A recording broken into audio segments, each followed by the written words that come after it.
ಅದಿತಿಗೆ ನನ್ನ ಬಗ್ಗೆ ಮತ್ತೆ ಅದೇ ಕೋಪ ಬಂತು. ಅದನ್ನು ಜಯಂತ್ ಹತ್ರ ಹೇಳಿದ್ಲು. ಆದರೆ ಜಯಂತ್ ಕೇರ್ ಮಾಡಲಿಲ್ಲ. ಚಂದ್ರಶೇಖರ್ ಅಂಕಲ್ ಮನೆಗೆ ಹೊರಡುವಾಗ ಮನೇಲಿ ಎಲ್ಲರೂ ವಿಶ್ ಮಾಡಿದ್ರು. ಈ ಸತಿ ಅತ್ತೆ ಕೂಡ ಮನ್ಸಾರೆ ಆಶೀರ್ವಾದ ಮಾಡಿದ್ರು. ದೇವ್ರಿಗೆ ನಮಸ್ಕಾರ ಮಾಡಿ ಹೊರಟೆ. ಮಾವ ನನ್ನನ್ನ ಚಂದ್ರಶೇಖರ್ ಅಂಕಲ್ ಮನೆಯಿಂದ ಸ್ವಲ್ಪ ದೂರನೇ ಡ್ರಾಪ್ ಮಾಡಿದ್ರು. ಯಾಕೆ ಅಂತ ಕೇಳಿದಾಗ ದುಃಖಗೆ ಬೇಡವಾದ ಸಂಬಂಧ ನನಗೂ ಬೇಡ ಅನ್ನಿಸ್ತಮ್ಮ. ನೆಕ್ಸ್ಟ್ ಟೈಮ್ ಅವ್ರ ಮನೆ ಮುಂದೆನೆ ಡ್ರಾಪ್ ಮಾಡೋ ತರ ಮಾಡ್ತೀನಿ ಮಾವ ಅಂತ ಹೇಳಿ ಅಂಕಲ್ ಮನೆಗೆ ಹೊರಟೆ. ಚಂದ್ರಶೇಖರ್ ಅಂಕಲ್ ಮನೆಗೆ ಹೋದಾಗ ಮೊದಲು ಮೀಟ್ ಮಾಡಿದ್ದು ಅವ್ರ ದೊಡ್ಡ ಸೊಸೆ ಸಂಧ್ಯಾನ. ಚಂದ್ರಶೇಖರ್ ಅಂಕಲ್ ಸೀರೆ ಮಾರೋರ್ನ ಯಾಕೆ ಮನೆ ಒಳಗಡೆ ಬಿಡ್ತೀಯಾ ಅಂತ ಸೊಸೆನ ಬೈದ್ ಕಳ್ಸಿದ್ರು. ನಿಧಾನವಾಗಿ ಚಂದ್ರಶೇಖರ್ ಅಂಕಲ್ಗೆ ನಾನು ಯಾರು, ಯಾಕೆ ಬಂದಿದ್ದೀನಿ, ನನ್ನ ಉದ್ದೇಶ ಏನು ಅಂತ ಎಕ್ಸ್ಪ್ಲೇನ್ ಮಾಡಿದೆ. ಹೊರಡ್ಬೇಕಾದ್ರೆ ನನ್ ಕಾರ್ಡ್ ಕೊಟ್ಟು ಹೊರಟೆ. ರಾತ್ರಿ ಮನೆಗೆ ಬಂದಾಗ ಚಂದ್ರಶೇಖರ್ ಅಂಕಲ್ ನನಗೆ ಕಾಲ್ ಮಾಡಿದ್ರು. ಅತ್ತೆ ಅಲ್ಲೇ ಇದ್ದಿದ್ರಿಂದ ನಾನು ಸ್ವಲ್ಪ ನಾಟಕ ಮಾಡಿದೆ.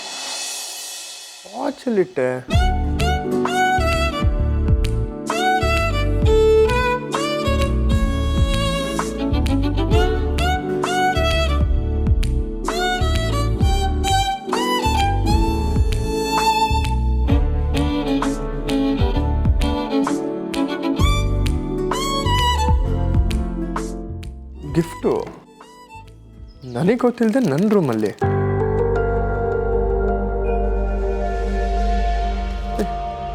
ವಾಚ್ ಇಲ್ಲೇ ಇದೆ.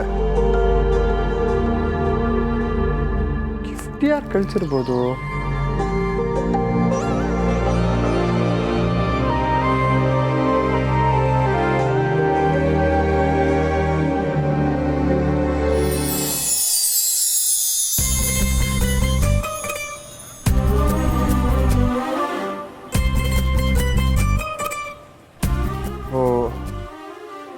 ಫೋನ್ ಮಾಡ್ತಿದ್ದ ಅನಾಸಿನೇ ಕಳಿಸಿರ್ಬೋದು.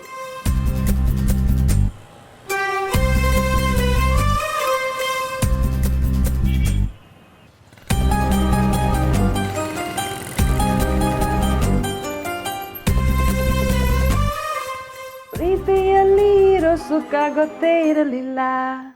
ಹ್ಞೂ ಅಂತೀಯ, ಹ್ಞೂ ಅಂತೀಯ, ಬಾ ಅಂತೀಯ, ತಾ ಅಂತೀಯ, ಹೇಳುವೆ ರೀ Manjula Gururaj, thank you thank you thank you. ದಯವಿಟ್ಟು ನೀವು ಹಾಡು ಹೇಳೋದನ್ನ ನಿಲ್ಲಿಸಿ ನನಗೆ ಹೆಲ್ಪ್ ಮಾಡ್ತೀರಾ? ಸರಿ ಹೇಳಿ. ಪೊಲೀಸವ್ರಿಗೆ ನಮ್ಮಿಂದ ಹೆಲ್ಪು? ಆಗ ನೋಡಿ ಅದಕ್ಕೆ ಥರ ಕೇಸ್ಗೆಲ್ಲ ಹೆಲ್ಪ್ ಮಾಡು ಅಂತ ನನಗೆ ಕೇಳಬೇಡಿ. ನಾನು ಫ್ರೀ ಇಲ್ಲ. ಹಲೋ ಮೇಡಮ್, ಯಾರ್ಯಾರ ಕೆಪಾಸಿಟಿ ಏನೇನು ಅಂತ ನನಗೆ ಚೆನ್ನಾಗಿ ಗೊತ್ತಿದೆ. ಈ ಗ್ರೀಟಿಂಗು ಈ ಗಿಫ್ಟು ಯಾರು ನನ್ನ ರೂಮಲ್ಲಿ ಇಟ್ಟಿದ್ದು? ನಿಮಗೆ ಸೇರಿರೋ ವಸ್ತುಗಳು ನಿಮಗೆ ತಾನೇ ಗೊತ್ತಿರುತ್ತೆ. ಯಾರು ಹೇಳಿದ್ದೀನಿ ನನಗೆ ಸೇರಿದ ವಸ್ತು ಅಂತ? ಕೆಲವೊಂದು ವಿಷಯಗಳನ್ನ ಯಾರು ಹೇಳಬೇಕಾಗಿಲ್ಲ, ಸೂಕ್ಷ್ಮವಾಗಿ ಗಮನಿಸಿದ್ರೆ ಅರ್ಥ ಆಗುತ್ತೆ. ಎಲ್ಲರೂ ನಿನ್ನ ಸೀನಿಯರ್ ಅಮ್ಮ ಅಂತ ಕರೀತಾರೆ. ನೀ ಇದ್ದಕ್ಕಿದ್ದಾಗೆ ನಮ್ಮ ಅದಿತಿ ಯಾಕಂತಾರ ವ್ಯಂಗ್ಯವಾಗಿ ಮಾತಾಡಿದ್ರೆ ನಂಗೆ ಏನು ಅರ್ಥ ಆಗಬೇಕು? ಅಜಯ್, ಯಾಕಪ್ಪ ನನಗೆ ಇಲ್ಲದೆ ಇರೋ ಗುಣ ಎಲ್ಲ ಗಾನ ಮಾಡ್ತಾ ಇದೀಯಾ? ಸಾರಿ ಅಕ್ಕ. ಈಗ ಈ ಗಿಫ್ಟ್ಗಳನ್ನ ರಿಸೀವ್ ಮಾಡಿದ್ದು ಯಾರು ಅಂತ ಹೇಳಿ ಪ್ಲೀಸ್. ಅಜಯ್,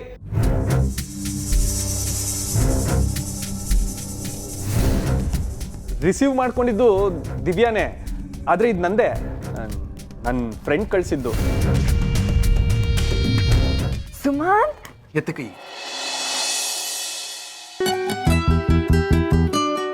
ಏನೋ ನೀನು ಹೇಳ್ತಿರೋದು ನಿಜ? ನೀನು ಹೌದು, ಅವತ್ತು ಪಾರ್ಸಲ್ ಬಂತಲ್ಲ ಅದೇ ಇದು.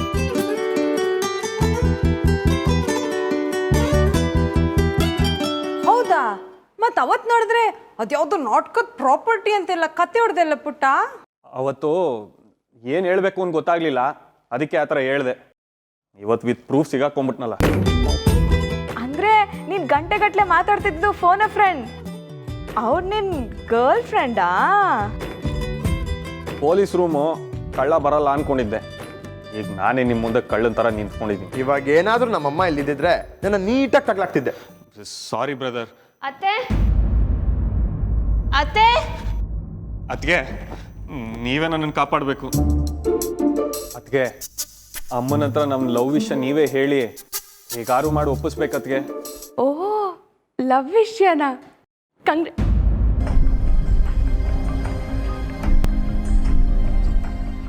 ಸಾರಿ ಸುಮಂತ್, ಅತ್ತೆ ಮನ್ಸು ಸರಿ ಇಲ್ಲ. ಒಂದ್ಸತಿ ಅವ್ರ ಮನ್ಸು ಸರಿ ಹೋದ್ಮೇಲೆ ನಾನೇ ವಿಷಯನ ಮಾತಾಡ್ತೀನಿ. ಮೊದಲು ಕೇಸ್ ಮುಗಿಲಿ ಪ್ಲೀಸ್. ಆಮೇಲೆ ಇನ್ನೊಂದು ಕೇಸ್ನ ಅಟೆಂಡ್ ಮಾಡ್ತೀರಾ? ಅಷ್ಟೇ ತಾನೇ ಆಗೋದು. ಸರಿ, ಅತ್ತೆಯಲ್ಲಿ ಯಾರೋ ಬೇಕಾದವ್ರನ್ನ ಮೀಟ್ ಮಾಡ್ತೀನಿ ಅಂತ ಹೊರಗೆ ಹೋದ್ರು. ಸರಿ, ನಾನು ಹೊರಡ್ತೀನಿ. ಎಲ್ಲಿಗೆ? ಅತ್ತೆಗೆ ಬೇಕಾದವ್ರನ್ನ ಮೀಟ್ ಮಾಡೋಕ್ಕೆ. ಅಂದ್ರೆ ಚಂದ್ರಮೋಹನ್ನ ಮೀಟ್ ಮಾಡಕ್ ತಾನೆ? ನಾವು ಬರ್ತೀವಿ ಅದಕ್ಕೆ, ಪ್ಲೀಸ್. ಬೇಡ ದೀಪ, ಸಂಬಂಧಗಳು ತುಂಬ ಸೂಕ್ಷ್ಮ. ಮೊದಲು ಚಂದ್ರು ಅಂಕಲ್ ಮತ್ತೆ ಅತ್ತೆ ಮನಸ್ಥಿತಿ ತಿಳಿಯಾಗಲಿ. ಅಣ್ಣ ತಂಗಿ ಇಬ್ರು ಒಂದಾದ್ರೆ ನಾವೆಲ್ಲ ಒಂದಾದಾಗೆ ತಾನೆ.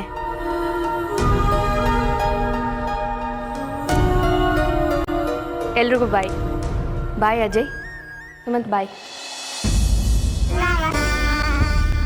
ಹೇಳುವೆ ಬಳಿ ಬಂದರೆ ತುಟಿಗಳ ಸಿಹಿ ಅಂಚಲಿ ಪ್ರೀತಿ.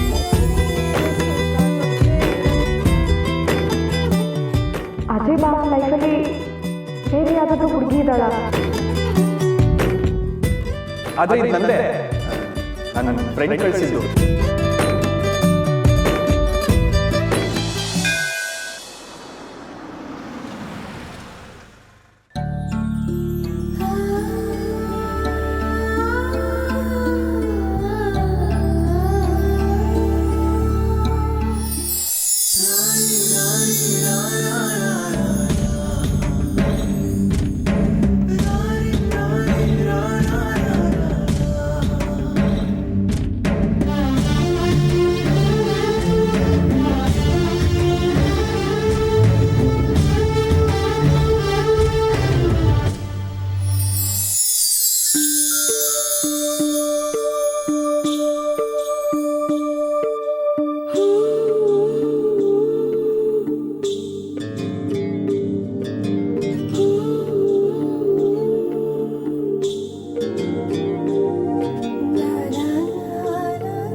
ನಿನಗೆ ಫೋನ್ ಮಾಡ್ತಾ ಇದ್ದೆ, ಬಾಮ್ಮ.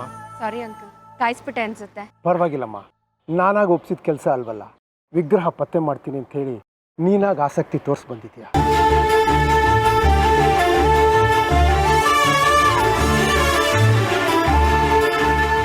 ಆಸಕ್ತಿ ತೋರಿಸಿದ್ ನಾನೇ, ಆದರೆ ಪತ್ತೆದಾರಿಕೆ ಮಾಡಲೇಬೇಕು ಅಂತ ಒಪ್ಸಿದ್ದು ಮಾವ. ಹಾಗಾದ್ರೆ ರುಕ್ಕು ಅಲ್ವಾ ಒಪ್ಸಿದ್ದು? ಮಾವ ಅಂದ್ರೆ ಅತ್ತೆ ಮಾವ ಇಬ್ರು.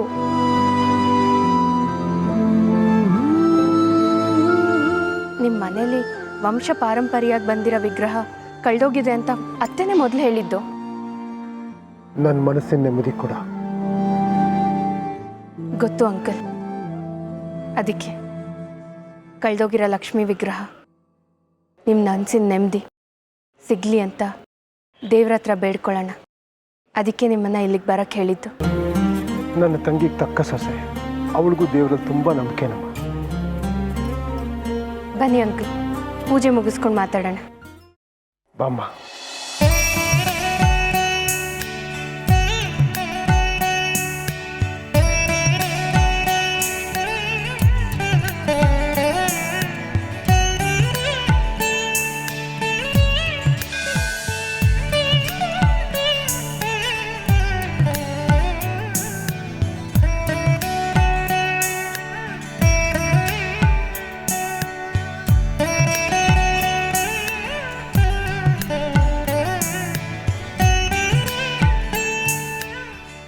ನಮಸ್ಕಾರ, ಹೇಗಿದ್ದೀರಾ? ಚೆನ್ನಾಗಿದ್ದೀರಾ? ಪೂರ್ವೋಚ್ಚರಿತ ಏವಂ ಗುಣ ವಿಶೇಷಣ ವಿಶಿಷ್ಟಾಯಂ ಪುಣ್ಯಾವಣಗಲ ಮಹಾಪುಣ್ಯಾಶ್ವದಿತ ಅಸ್ಯ ಯಜಮಾನಸ್ಯ ಗೋತ್ರೋದ್ಭವಸ್ಯ ಚಂದ್ರಶೇಖರ ನಾಮಧೇಯಸ್ಯ ಸುಶೀಲಾ ನಮ್ಯಾಹ ರುಕ್ಮಿಣಿ ನಮ್ಯಾಹ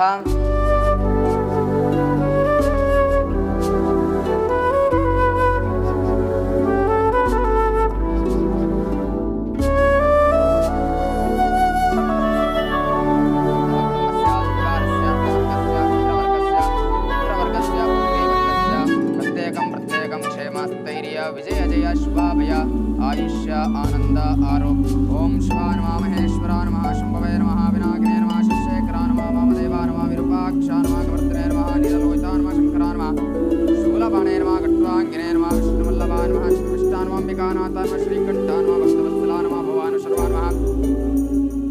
ಅಂಕಲ್ ನೀವು ಅತ್ತೆ ಹೆಸರಿಗೆ ಅರ್ಚನೆ? ಅವಳಿಗೆ ಆಶೀರ್ವಾದ ಮಾಡೋ ಭಾಗ್ಯ ಅಂತೂ ನನಗಿಲ್ಲ. ಅದಕ್ಕೆ ದೇವರ ಆಶೀರ್ವಾದ ಇರಲಿ ಅಂತ ಅರ್ಚನೆ ಮಾಡಿಸೋದು ಅಭ್ಯಾಸ. ಅವರು ನಿಮ್ಮನ್ನ ತುಂಬಾ ಮಿಸ್ ಮಾಡ್ಕೋತಿದ್ದಾರೆ. ಹಾಗಂತ ಅವಳು ಬಾಯಿ ಬಿಟ್ಟು ಹೇಳಿದ್ಲ? ಮನಸ್ಸಲ್ಲಿ ಪ್ರೀತಿ ಇಟ್ಕೊಂಡು ಕೊರಗಿದ್ರೆ ಏನು ಪ್ರಯೋಜನ? ಸಾರಿನಮ್ಮ, ನಿಮ್ಮ ಅತ್ತೆ ಮೇಲೆ ಕಂಪ್ಲೇಂಟ್ ಮಾಡ್ತಿದ್ದೀನಿ ಅಂತ ತಪ್ಪು ತಿಳ್ಕೊಬೇಡ.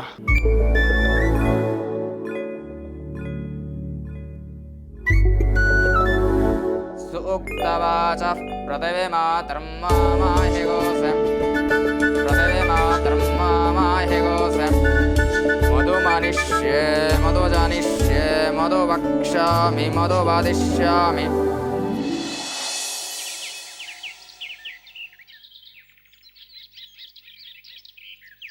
ರುಕ್ಕು ಹೇಗಿದ್ದಾಳಮ್ಮ?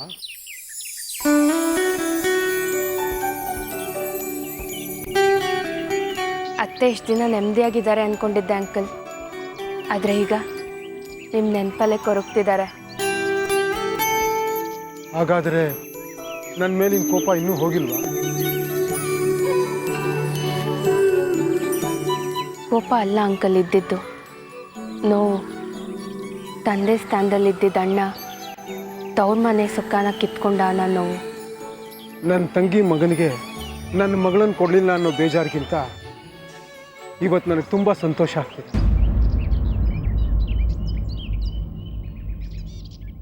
ಯಾಕೆ ಅಂದರೆ ನನ್ನ ತಂಗಿಗೆ ಇಷ್ಟು ಚೆನ್ನಾಗಿ ಅರ್ಥ ಮಾಡ್ಕೊಳ್ಳೋ ಸೊಸೆ ಸಿಕ್ಕಿದ್ದಾಳೆ ಅಂತ.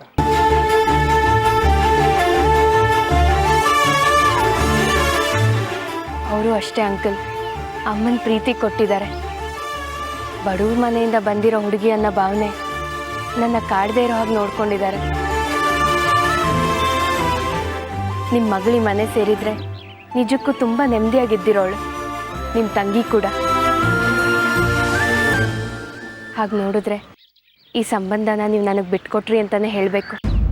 ಇಲ್ಲ ಅಂದಿದ್ರೆ ಪ್ರಶಾಂತ್ ಅಂತ ಒಳ್ಳೆ ಗಂಡ, ನಿಮ್ಮ ತಂಗಿ ಅಂತ ಒಳ್ಳೆ ಅತ್ತೆ ನನಗೆ ಸಿಗ್ತಿರ್ಲಿಲ್ಲ. ಬಿಡಮ್ಮ, ನನ್ನ ತಂಗಿಗೆ ನಿನ್ನಂಥ ಸೊಸೆ, ನನ್ನ ಮಗಳಿಗೆ ಚಿನ್ನದಂಥ ಹುಡುಗ, ಇನ್ನೇನು ಬೇಕಮ್ಮ?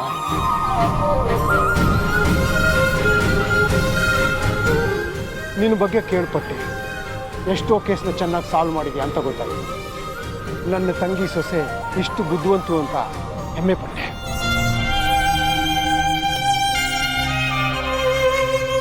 ಆಮೇಲೆ ಯೋಚನೆ ಮಾಡಿದೆ, ಹಾಗಿದ್ರೂ ಈ ಕೇಸ್ ಪೊಲೀಸಿಗೆ ಕೊಟ್ಟಿದ್ದೀನಿ, ಸುಮ್ಮನೆ ನಿನಗೆ ಯಾಕೆ ತೊಂದರೆ ಕೊಡಲಿ ಅನಿಸ್ತಮ್ಮ.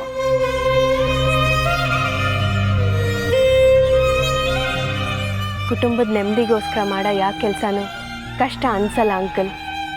ನೀವು ನಮ್ಮ ಅತ್ತೆ ಅಣ್ಣ, ನೀವು ನಮ್ಮ ಕುಟುಂಬದವರು.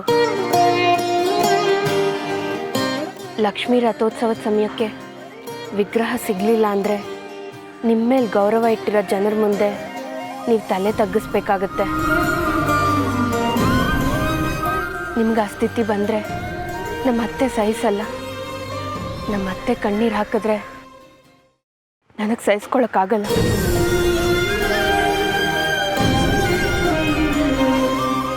ಇದಕ್ಕೆಲ್ಲ ಒಂದೇ ಪರಿಹಾರ ಅಂಕಲ್, ವಿಗ್ರಹನ ಪತ್ತೆ ಮಾಡೋಕ್ಕೆ ನನಗೆ ಪರ್ಮಿಷನ್ ಕೊಟ್ಟರೆ ತುಂಬ ಉಪಕಾರ ಆಗುತ್ತೆ. ನಾನು ನಿಮ್ಮ ಕುಟುಂಬದವನು ಅಂತ ನೀನೇ ಹೇಳಿದೆಯಲ್ಲಮ್ಮ, ಇನ್ನು ನನ್ನ ಪರ್ಮಿಷನ್ ಯಾಕೆ ಬೇಕು? ಪೊಲೀಸವ್ರು ಅವ್ರ ಪ್ರಯತ್ನ ಮಾಡಲಿ, ನೀನು ನಿನ್ನ ಪ್ರಯತ್ನ ಮಾಡಲ್ಲ. ಹಾಗಾದರೆ ಬನ್ನಿ ಮನೆಗೆ ಹೋಗೋಣ. ಅತ್ತೆ ಮಾವ ನಿಮ್ಮ ಜೊತೆ ಮಾತಾಡೋಕ್ಕೆ ಕಾಯ್ತಾ ಇದ್ದಾರೆ.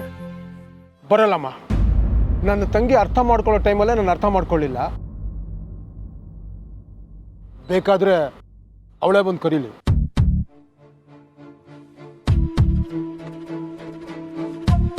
ತಂಗಿಯಾಗಿ ಅವಳಿಗೆ ಇಷ್ಟು ಕೋಪ ಇದೆ ಅಂದಮೇಲೆ ಅಣ್ಣನಾಗಿ ನನಗೆ ಇನ್ನಷ್ಟು ಸ್ವಾಭಿಮಾನ ಇರಬೇಕು. ನಾನು ಬರಲ್ಲಮ್ಮ.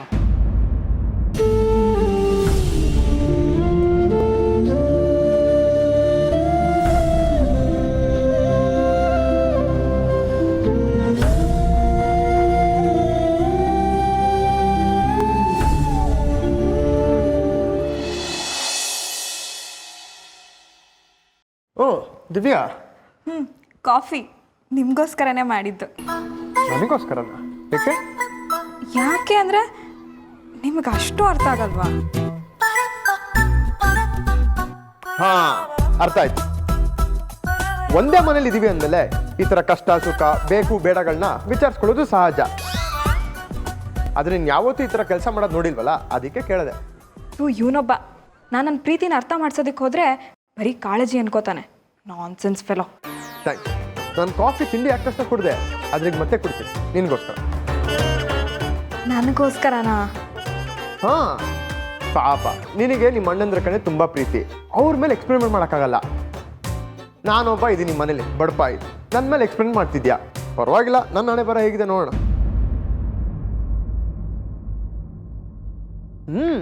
ಸೂಪರ್ ಆಗಿ ಮಾಡಿದ್ಯಾ ಕಾಫಿನ. ನಿನ್ ಮದ್ವೆ ಆಗೋ ಹುಡುಗ ನೀನ್ ನೋಡಕ್ ಬರ್ತಾನಲ್ಲ, ನೀನ್ ಮಾಡೋ ಕಾಫಿನ ಟೇಸ್ಟ್ ಮಾಡೋದ್ ಒಪ್ಕೊಂಡ್ಬಿಡ್ತಾನೆ. ನೀವು ಒಪ್ಕೊಂಡ್ರಾ? ಅಂದರೆ ಕಾಫಿ ಚೆನ್ನಾಗಿದೆ ಅಂತ ನೀವು ಒಪ್ಕೊಂಡ್ರಾ ಅಂತ? 100% ಸೂಪರ್ ಆಗಿದೆ ಕಾಫಿ.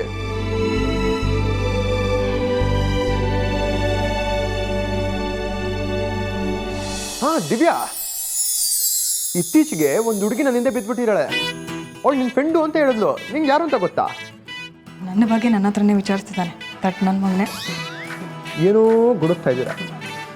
ನೋಡಕ್ಕೆ ಹೇಳೋ ಆಗಿದ್ದಿದ್ರೆ ಹೇಳ್ತಿರ್ಲಿಲ್ವಾ, ಅದಕ್ಕೆ ಗುಣಗ್ತಾ ಇದ್ದೀನಿ. ಓ ಹೌದಾ, ಗುಣಿಗೆ ಗುಣಿಗೆ ಗುಣಿಗೆ. ಆದರೆ ನಂಗೆ ಲೈಟಾಗಿ ಕೇಳಿಸಿದ್ದು. ಯಾರ ಫ್ರೆಂಡು? ನಿಮ್ಮ ಕಂಡ್ರೆ ನನ್ನ ಫ್ರೆಂಡ್ ಸರ್ಕಲ್ ಎಲ್ಲರಿಗೂ ಭಯ ಇದೆ. ಪ್ರೀತಿ ಊಟಕ್ಕೆ ಹೇಗೆ ಸಾಧ್ಯ? ಆದ್ರೂ ನಿನ್ ಫ್ರೆಂಡು ಅಂತಾನೆ ಹೇಳಿದ್ಲಲ್ಲ. ಈ ಸೆಲ್ ಫೋನ್ ಯುಗದಲ್ಲೂ ಕಾಯಿನ್ ಬಾಕ್ಸ್ ಇಂದ ಫೋನ್ ಮಾಡೋ ಏಕೈಕ ಮೇಧಾವಿ ಅಂದ್ರೆ ನಿನ್ ಫ್ರೆಂಡು. ಇನ್ನೊಂದ್ಸಲ ಕಾಲ್ ಮಾಡಿದ್ರೆ ಅರೆಸ್ಟ್ ಮಾಡ್ತೀನಿ ಅಂತ ಹೇಳ್ಬಿಡಿ. Okay, thanks for the coffee, bye. Arrest ಮಾಡು ಅಂತಾನೆ ಹೇಳ್ತಾ ಇದ್ದೀನಿ. ಅರೆಸ್ಟ್ ಮಾಡೋಕ್ಕೆ ಅಳ್ತಾನೆ.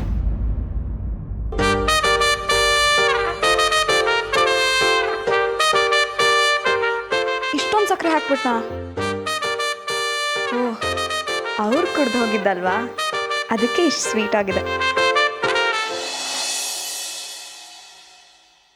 ಅಂಕಲ್, ನಿಮ್ಗೆ ಯಾರ ಮೇಲಾದರೂ ಅನುಮಾನ ಇದೆಯಾ?